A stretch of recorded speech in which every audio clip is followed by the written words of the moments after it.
এমন একটা জাতিকে তৈরি করব, এমন একটা দলকে তোমাদের উপরে আমি আল্লাহ নিয়ে চলে আসবো, যারা আমি আল্লাহকে ভালোবাসবে,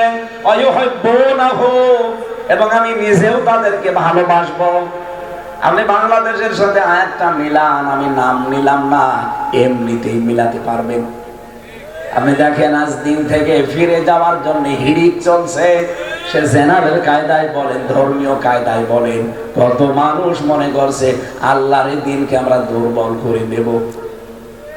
কত মানুষ কথা বলেও ফেলেছে যে বাংলাদেশে ইসলাম কায়েম সম্ভব না। কথা বলেন না কেন? কোনদিন এই দেশে মৌলবাদের উত্থান হবে না, মৌলবাদের লোক কোনদিন এই দেশে ক্ষমতায় যাবে না, যায়নি। মনে হচ্ছে ক্ষমতা ওনার হাতে।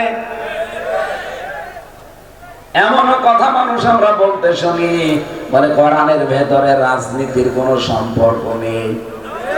আমার এই ছোট মাথার ভেতরে কোরআনে কারিমে ৯,৯১৮ জায়গায় আমি রাজনীতির আয়াত পেয়েছি।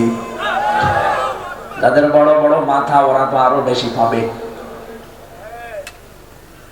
যেই লোকটা এই কথা বলে যে কোরআনের সাথে রাজনীতির সম্পর্ক নেই, উনি এক জায়গায়ও পেলেন না। কিভাবে কোরআন পড়লেন আপনি?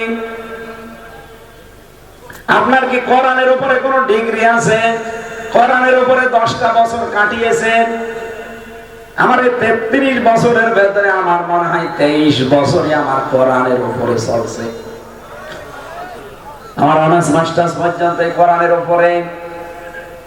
আমার এই ছোট মাথায় যদি 918 জায়গায় কোরআনের রাজনীতি করা লাগবে এটা থাকে, আপনি এক জায়গায়ও পাননি। আপনি কি পড়া পড়েছেন কোরআন?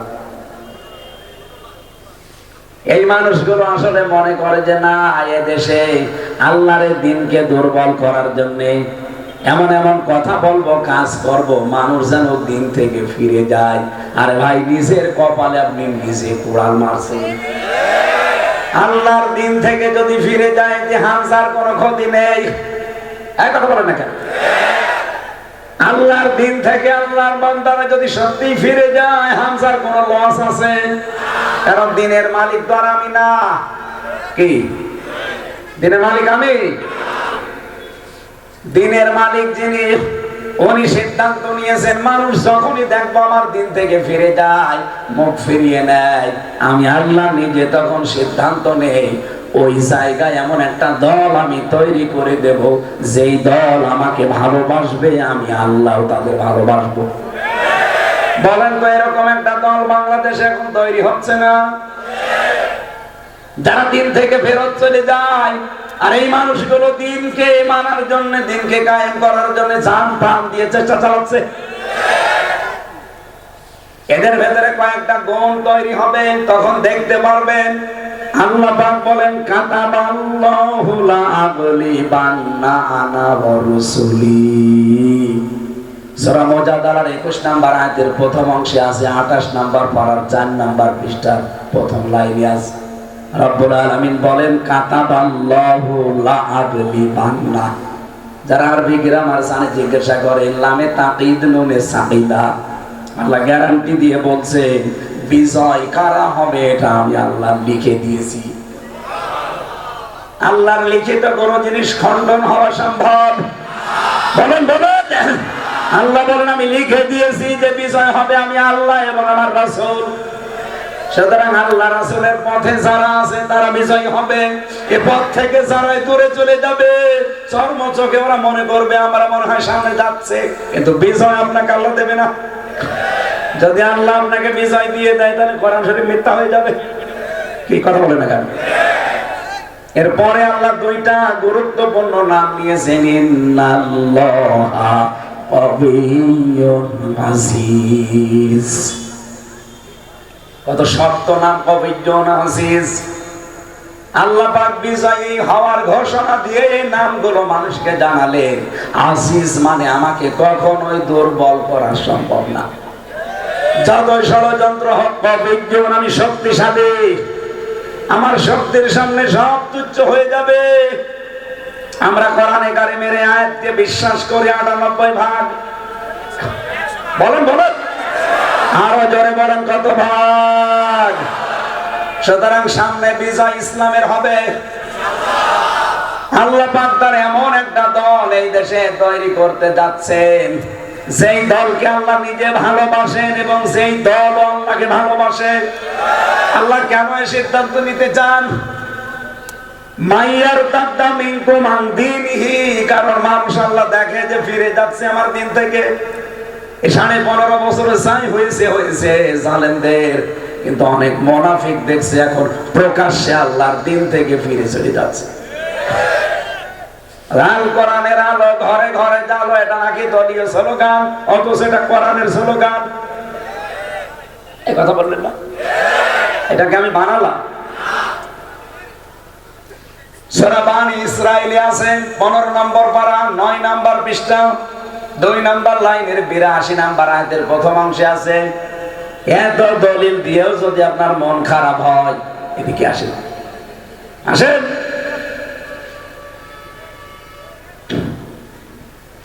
রব্বুল আলামিন বলেন, অনুনাজ্জিলু মিনাল কুরআনি মা হুয়া শিফাউন ওয়া রাহমাতুল লিল মুমিনিন। এই কোরআন নাযিল করার ধারাবাহিকতায় এমন এমন বিধান আমি আল্লাহ দিয়েছি যা মুমিনদের জন্য রোগ মুক্তির কারণ। ওয়ালা ইয়াজিদুজ জালিমিনা ইল্লা খাসারা, কিন্তু জালেম ছাড়া তাদের কোনো উপকার নেই। দিন যত যাবে তাদের ক্ষতি বৃদ্ধি হতেই থাকবে। রব্বুল আলামিন সতর্কবাণী উচ্চারণ করেছেন সূরা বানী ইসরাঈলের 8 নম্বর আয়াতের প্রথম অংশে, আসা রাব্বুকুম আইয়ারহামাকুম ওয়া ইন উদ্তুম উদনা। যদি আমি দেখি, আশা করা যায় তোমাদের উপরে আমার রহমত, আমার বরকত, আমার রহমত নাযিল হবে। কিন্তু যদি দেখি তোমরা ওদের মতো আচরণ করছো, আমি আল্লাহ কিন্তু তোমাদের উপরে ওই রকম আচরণ করব। আমার তো মনে হচ্ছে আয়াতটা আগস্টের 5 তারিখের আগে ফের নাযিল হয়েছে। আপনি দেখেন, আল্লাহ বলেন তোমাদের উপরে সম্ভবত আমার রহমত নাযিল হবে। আসা রব্বুকুম, সম্ভবত তোমাদের রব, আইয়ারহামাকুম, তোমাদের উপরে রহমত নাযিল করবেন। ওয়াইন উদ্তুম উদনা, যদি তোমরা ওদের মতো আচরণ করো, আমি আল্লাহ কিন্তু আমার আচরণ যা করেছিলাম ওদের সাথে তোমাদের সাথে তাই করব। এক কথা বলেন না কেন? আপনি তো দিন পেয়ে গেছেন মনে হচ্ছে। একটু খেয়াল করেন না আয়াতগুলো। সত্যি যদি আল্লাহর সাথে আপনি এরকম বিদ্রোহ আরম্ভ করেন, জালেমদের সাথে আল্লাহ যে আচরণ করেছে আপনার সাথেও সে আচরণ করবে। আল্লাহ বলেন লিল কাফিরিনা হাসিরা, হাসিরা মানে কারাগার। আমি জালেমদের কি কাফেরদের জন্য, অস্বীকারী যারা, এদের জন্য কারাগার তৈরি করে রাখলাম, জাহান্নামকে। তাহলে জাহান্নামকে কারাগার বলেছেন আল্লাহ। আমাদের এখান থেকে খুব সতর্ক হয়ে চলা লাগবে। আল্লাহর দিন থেকে ফিরে যেয়ে আল্লাহকে আপনি দুর্বল করতে পারবেন না। কি ক্ষতি হয়ে যাবে আপনার দলের।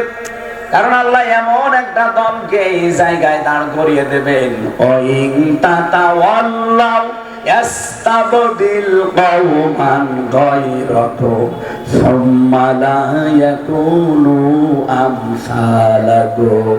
সূরা মুহাম্মদের ভেতরে আছে 26 নম্বর পারায় আল্লাহ পাক বলেন, তাদেরকে আমি আল্লাহ ওই জাতির উপরে এমন একটা জাতি তৈরি করব যারা তোদের মতো হবে না। প্রশ্ন আসতে পারে, আপনি ভাষাটা কি বললেন? তোদের মতো। আপনি তাফসিরে দেখেন, বাংলায় এইটাই লেখা আছে।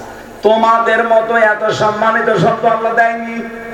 কারণ দিন থেকে আপনি ফিরে চলে যাবেন, আর আপনাকে আদর করে ভালোবাসা দিয়ে আল্লাহ ডাকবে। এই জন্য তোমাদের বাদ দিয়ে তোদের দিয়েছেন। সম্মালা এখনো আমসালাকুম, যারা তোদের মতো হবে না, এমন একটা জাতি আমি তোদের মাথার উপরে এমন একটা দল তৈরি করব যারা তোদের মতো হবে। বলেন বলেন, সেই দলের লোকজনের কাজ কি হবে? আমি তো সামনে ঠিক এই আয়াতটা বাস্তবে মিলিয়ে দেখতে পাচ্ছি। একামতে দিন যারা এদেশে কায়েম করতে চায় সেই দলকে আমার আল্লাহ এই আয়াতে ইঙ্গিত দিয়েছে। বাংলাদেশে তো কত দল আছে, সবাই একামতে দিনের কাজ করে না। কেউ খেদমতে দিন নিয়ে ব্যস্ত আছে, কথা বলে না কেন? কেউ খেদমতে দিন নিয়ে ব্যস্ত আছে, কেউ আছে একামতে দিন নিয়ে।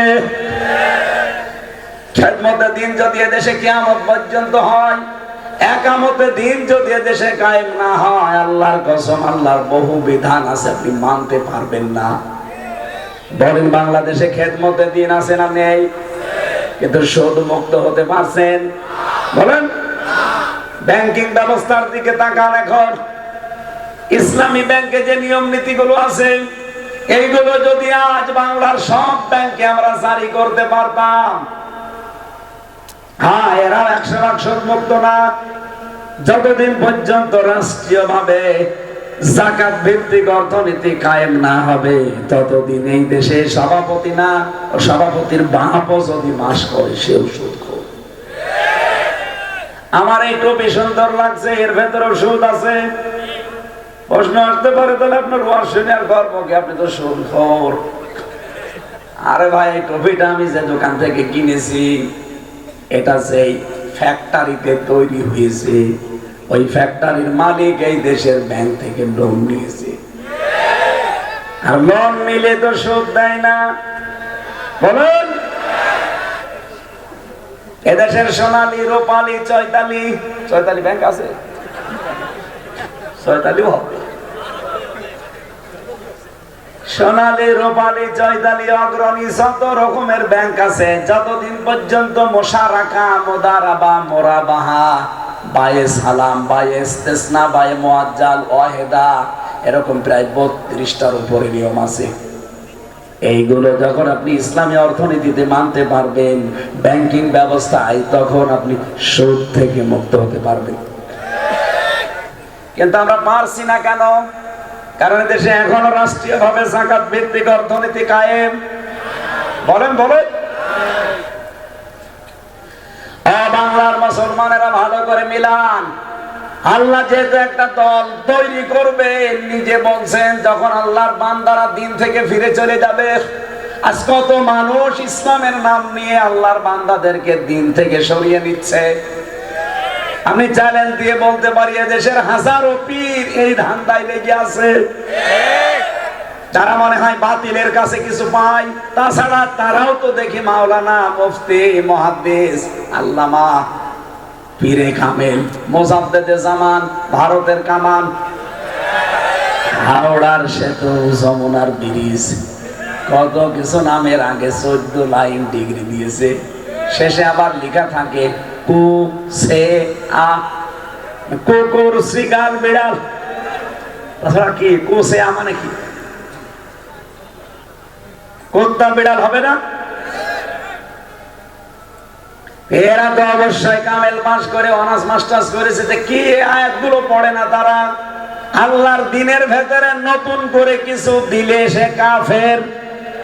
বলেন বলেন। কারণ আল-ইয়াউমা আকমালতু লাকুম দীনাকুম, আজকে আমার দিনকে পরিপূর্ণ করে দিলাম। কিয়ামত পর্যন্ত আমার দিনের ভেতরে কিছু দেওয়া যাবে না, এমনকি দিন থেকে কিছু বাদও দেওয়া যাবে না। বলেন, নামাজ যদি দিনের ভেতরে থাকে, যাকাত দিনে নেই। বলেন বলেন। রোজা দিনের ভেতরে নেই। সমাজ কিভাবে চালানো লাগবে দিনের ভেতরে নেই। রাজনীতি কিভাবে করা লাগবে দিনের ভেতরে নেই। নামাজের কথা বললে আপনার আনন্দ লাগে, রোজার কথা বললে ভালো লাগে, সমাজ কিভাবে চলবে এটার কথা বলতে গেলে আপনার মন পাওয়া যায় না।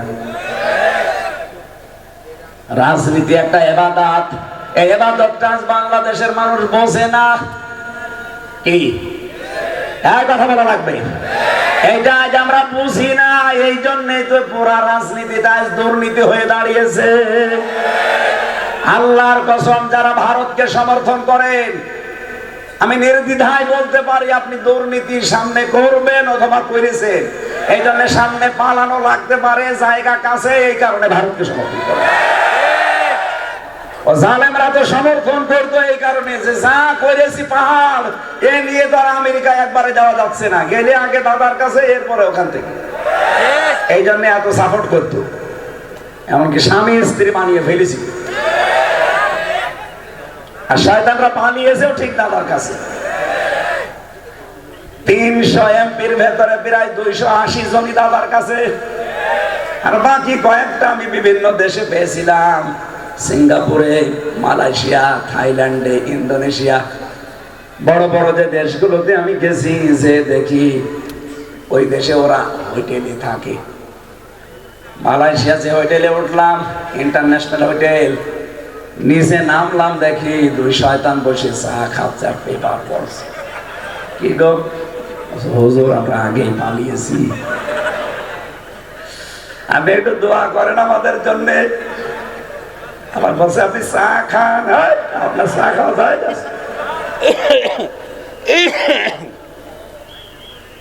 এই ফ্যানটা আর একটু দাও।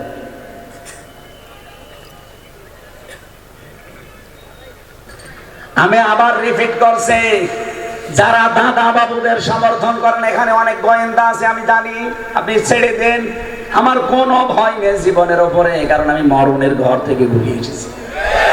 আমি যেখানে গিয়েছি ওই জায়গায় কেউ বাঁচে না, এজন্য আমার আর কোনো ভয় নেই। আমার এখন যা লাইফ আছে এটা আমার বোনাস লাইফ, যা জানি এটা আল্লাহর উপরে ভরসা করে আমি বলবোই। এতে কে নারাজ হইলো কে খুশি হইলো সেটা দেখার দরকার নেই। যারা এই ভারতকে সমর্থন করবে আপনি দেখবেন ওদের ধান্দা আছে আমরা এরকম মারিং কাটিং করবো, ঝামেলায় পড়লে পালাবো, এত পাশে তো তাড়াতাড়ি চলে যাওয়া যাবে।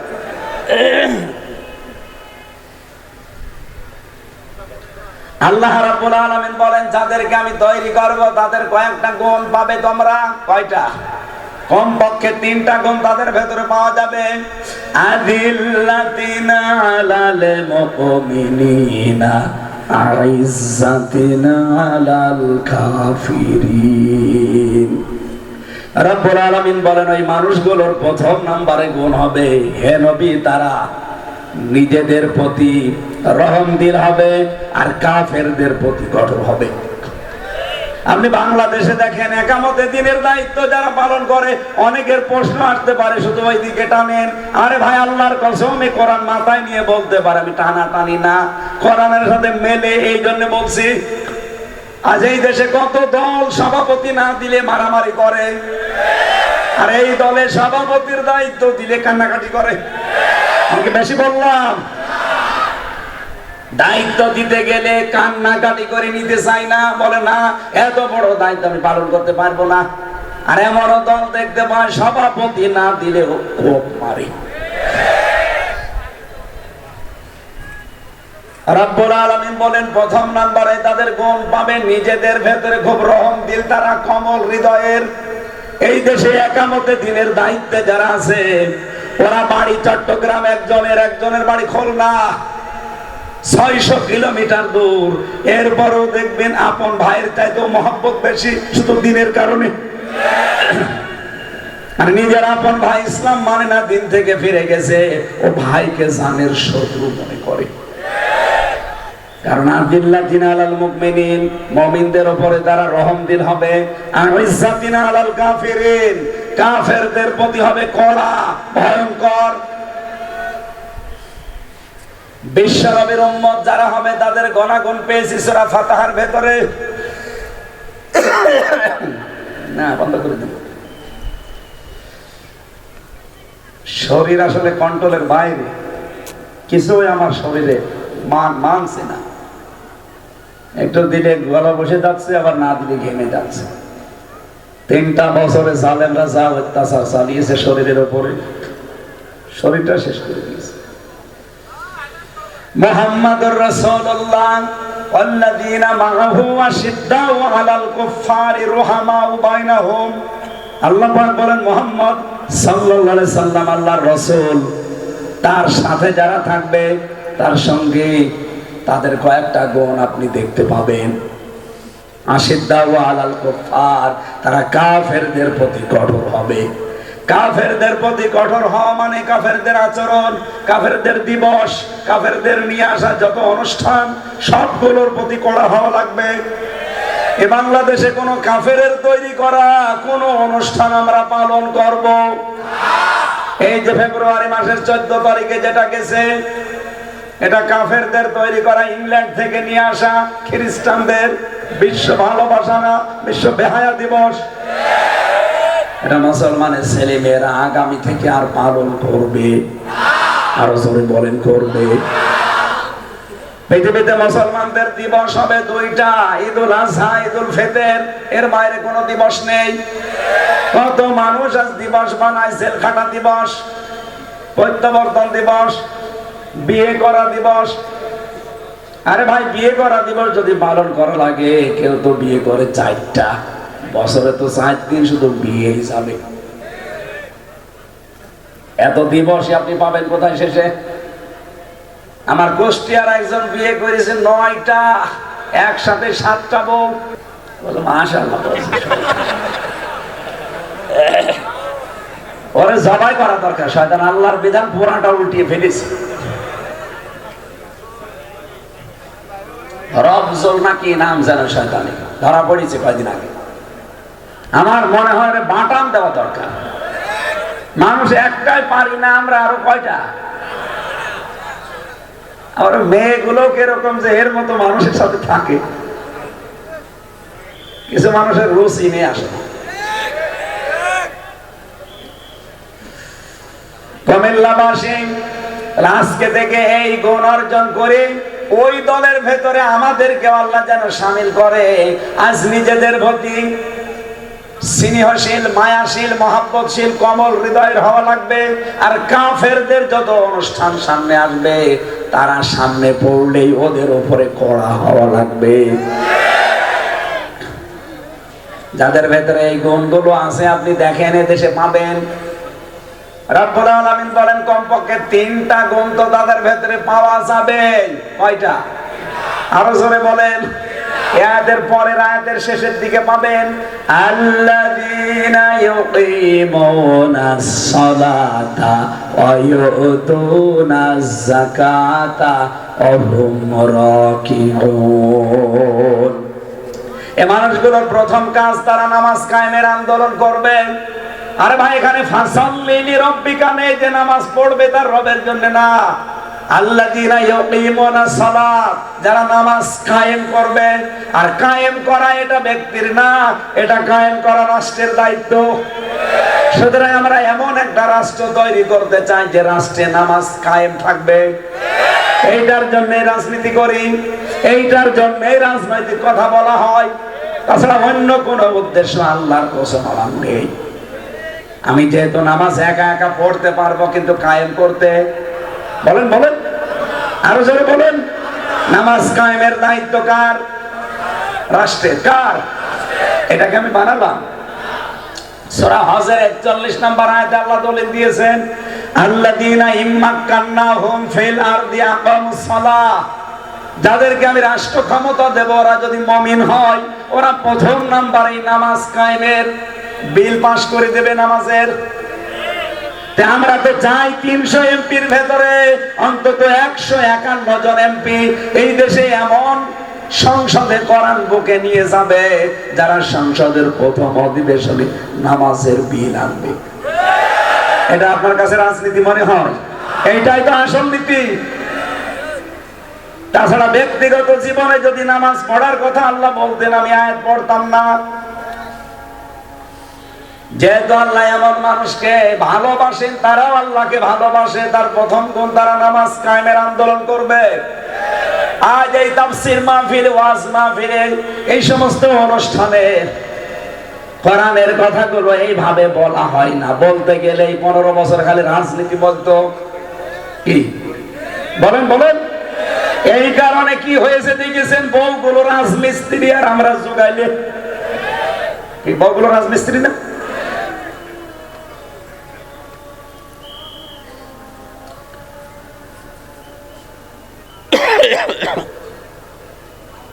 আমার ভাইরা, দুই নম্বরে যাকাত ভিত্তিক অর্থনীতি কায়েম করা, এইটাও দায়িত্ব ব্যক্তির না, কার? রাষ্ট্রের কথা যে বলি এমনি বলি না, এই কারণে বলি। তিন নম্বরে অহুম রাকিউন, তারা রুকুকারীদের সাথে রুকু করবে, তার মানে জামাতবদ্ধ হয়ে নামাজ পড়বে। আমি এটা মাথায় নিয়ে এখন বলতে পারবো, বাংলাদেশে একটাই দল আছে যেই দলের নামাজ আপনি একা পড়েন না, জামাতে পড়েন, ওইটা আবার লিখে রাখা লাগে। হ্যাঁ, কথা বলবেন না কেন? আপনি বাংলাদেশে 72টার উপরে দল, একটা দল দেখান যাদের কর্মসূচিতে এটা আসে যে নামাজ একা পড়েন না জামাতে পড়েন, ওটা আবার লিখে রাখা, সকালবেলা আবার দেখানো লাগে। দেখান, আমি সেই দলে দাঁড়াবো। আমি তো নিজে একটাই পেয়েছি, এই কারণে আমি সেইটাই থাকি। আমি দেখেছি এই মানুষগুলো নামাজ জামাতে পড়ে না, একা পড়ে। আবার নামাজ কয় রাকাত পেয়েছেন জামাতে, সেইটাও লিখে রাখা লাগবে। কারণ আপনি নামাজ পড়লে হবে না, রুকুকারীদের সাথে রুকু করবেন, তার মানে জামাতবদ্ধ হয়ে নামাজ পড়বেন। এত খোলাখুলি বলার পরেও যদি কেউ বলে যে হুজুর আমার বুঝি আসছে না, এদিকে আসেন, এমন জোরে কানের নিচে দেব সব বুঝে থাকবে। আপনি আর বুখারী শরীফ কোরআন শরীফ দিয়ে বসবেন না, আপনার বাকারি শরীফ লাগবে।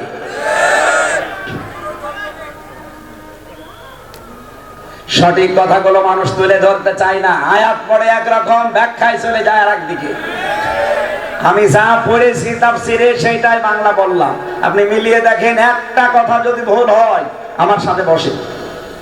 মাইয়ার তাদমিনকুম আন দীনিহি, যারা আল্লাহর দিন থেকে ফিরে যাবে, আল্লাহর সিদ্ধান্ত ফাসাউফা ইয়াতিল্লাহ, আল্লাহ বলেন আমি নিজে অতি তাড়াতাড়ি বিকৌমিন, এমন একটা দল তৈরি করে দেব, ইউহিব্বুহুম, যাদেরকে আমি আল্লাহ নিজে ভালোবাসি, ওয়া ইউহিব্বুনাহু, তারাও আমাকে জীবনের চাইতেও বেশি ভালোবাসে। বাংলাদেশের সাথে আমি তো মিলাতে পারি, আপনি পারেন না কেন? আদিল্লাতিন আলাল মুমিনিন, তাদের আরেকটা গুণ, এই মানুষগুলো নিজেদের প্রতি এমন কমল আচরণ করবে, তাই করে। কথা বলেন না কেন? আইজ্জাতিন আলাল কাফিরিন, কাফেরদের প্রতি কিন্তু তারা কড়া। দেখেছেন না এটিএম আজহারের জন্য বাংলাদেশে ইতিহাস সৃষ্টি করে ফেলেছে। একটা নিরপরাধ মানুষকে তারা আটক করে রেখেছে 13 বছর। এই জন্য বাংলাদেশে কি অবস্থা তৈরি হয়েছে। অথচ এত বড় নামি দামি, এত বড় আপা পালিয়ে গেল, একটা লোক রাস্তায় নামলো না। ভালোবাসা তৈরি করে দেয় কে? এটা তো আর জোর করে পাওয়া যায় না, এটা তৈরি করে দেয় আল্লাহ নিজে। আগামী 25 তারিখে, আজকে তো 21, 25 তারিখে প্রধান উপদেষ্টা ডক্টর মোহাম্মদ ইউনূসের বাসভবন ঘেরাও করতে যাবে। যদি আজহারুল ইসলামকে মুক্তি দেওয়া না হয় এই নির্দোষ মানুষকে, আরে ভাই, অবৈধ সরকার ছিল, অবৈধ রায় ছিল, আপনি বিনা অপরাধী মানুষকে আর কতদিন রাখবেন? আস্তে আস্তে রাজনৈতিক যত জাতীয় নেতা সবই তো ছাড়া পড়ে গেছে। লুৎফুজ্জামান বাবর সাহেব 17 বছর পরে যদি বের হতে পারে, এটিএম আজহার কেন 13 বছর পরে বের হতে পারবে না? মামলা তো তার একই, রায়ও একই, এক কথা বলেন না কেন? তাহলে লুৎফুজ্জামান বাবরের বিরুদ্ধে রায় ছিল যা, সাক্ষী ছিল যা, তার চাইতে 100 গুণ নরমাল সাক্ষী। এটিএম আজহারের বিরুদ্ধে সাক্ষী দিয়েছে 6 মাইল দূর থেকে দেখে, কেউ দেখেছে 3 মাইল, কেউ দেখেছে 1.5 মাইল। এই 3টা সাক্ষী এত দূর থেকে দেখা যায়, ওদের পাওয়ার কি চোখে যে 6 মাইল দূর থেকেও দেখতে পাচ্ছে যে উনি ধর্ষণ করছে।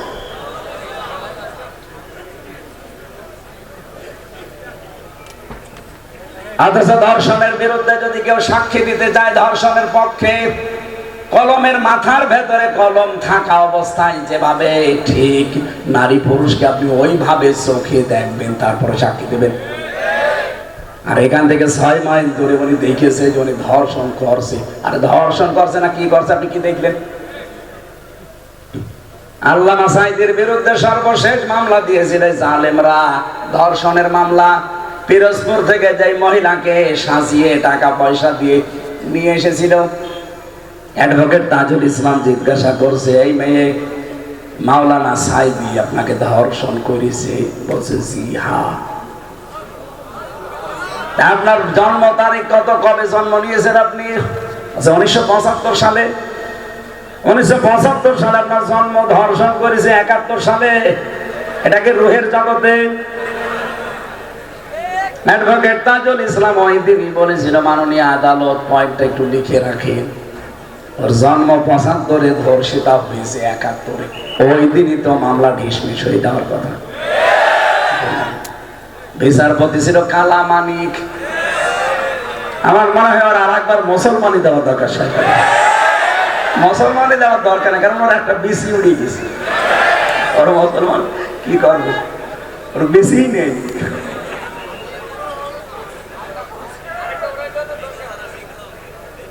আমি এবার একটা হাদিস বলছি, আছেন আপনারা? হযরতে আবু যর রাদিয়াল্লাহু তাআলা আনহু বলেন, আমার বন্ধু মুহাম্মদুর রাসূলুল্লাহ সাল্লাল্লাহু আলাইহি ওয়াসাল্লাম আমাকে 7টা কাজের আদেশ দিয়েছেন। নবীজি কি শুধু আবু যরকে দিয়েছেন? আমরাও আছি। বলেন বলেন। 1 নম্বরে হযরতে আবু যর বলেন, এটা ইমাম আহমদ ইবনে হাম্বল বর্ণনা করেছে, মিসকিনদের ভালোবাসা এবং তাদের সাথে ওঠা বসা করা, তার মানে গরিব মানুষদের সাথে। 2 নম্বরে পার্থিব বিষয়ে নিজের চাইতে নিম্নে যারা আছে তাদের দিকে তাকানো, আর আখিরাতের বিষয় সব সময় উপরের দিকে তাকানো। একটু চিন্তা করতে পারেন যে মানুষগুলো দ্বীনের জন্য, ইসলামের জন্য এত কষ্ট করে গেল, তাদের তুলনায় আমি তো কিছুই করতে পারলাম না। কিয়ামতের দিন আল্লাহ মাসাই দিয়ে উঠবেন, আজহার সাহেব উঠবে, হামজা উঠবে, আপনিও উঠবেন। তাদের দ্বীনের জন্য, ইসলামের উপরে, ঈমানের উপরে থাকতে গিয়ে তাদের যে স্যাক্রিফাইস। এটিএম আজহারের বাড়ি হাসিনার শ্বশুর বাড়ি যেখানে পাশাপাশি, ওনার বদরগঞ্জে, ইনার পীরগঞ্জে 1 গ্রাম পার হলেই ওনাদের গ্রাম। চিন্তা ভাবনা করে দেখেছেন, আত্মীয় হয় বারবার কিন্তু তার কাছে অফার দিয়েছিল যে শুধু জামাত ইসলাম ছেড়ে দেন, আপনাকে শুধু ছেড়ে দেব না, একটা দায়িত্ব দিয়ে দেব। উনি বারবার বলেছিল আমি জামাত ইসলাম করি, কারো কথা শুনি না, আল্লাহ কি বলেছে, রাসূল কি করেছে ওইটা জেনে। আপনারা আমাকে শুধু জেনে না, মেরেও ফেলতে পারেন, কিন্তু কখনো আমি ইসলামী আন্দোলন দেখা মতে দিনের যে দায়িত্ব, 1 চুল পরিমাণ আমি পিছপা হব না। 13টা বছর তার জীবন থেকে নষ্ট হয়ে গেল। কিয়ামতের দিন লোকটা উঠবে, হামজা উঠবে, ওনার মর্যাদা আর আমার মর্যাদা তো আকাশ পাতাল, কারণ আমি তো দিনের জন্য কিছুই করতে পারিনি। এই জন্য দুনিয়ার হিসাবে সবসময় নিচের দিকে তাকাবেন যে আমার তো একটা বাড়ি আছে, মাথা গোজার ঠায় আছে, কত মানুষ কুমিল্লা স্টেশনে থাকে। কথা বলেন না, উপরের দিকে তাকানো আখিরাতের বিষয়ে। যেই মানুষগুলো এত কষ্ট করার পরে এরপরেও তারা টলে নাই, আর আমার তো কষ্টই নেই, শুধু নামাজ পড়া 5 ওয়াক্ত তাও লোক দেখানোর জন্য।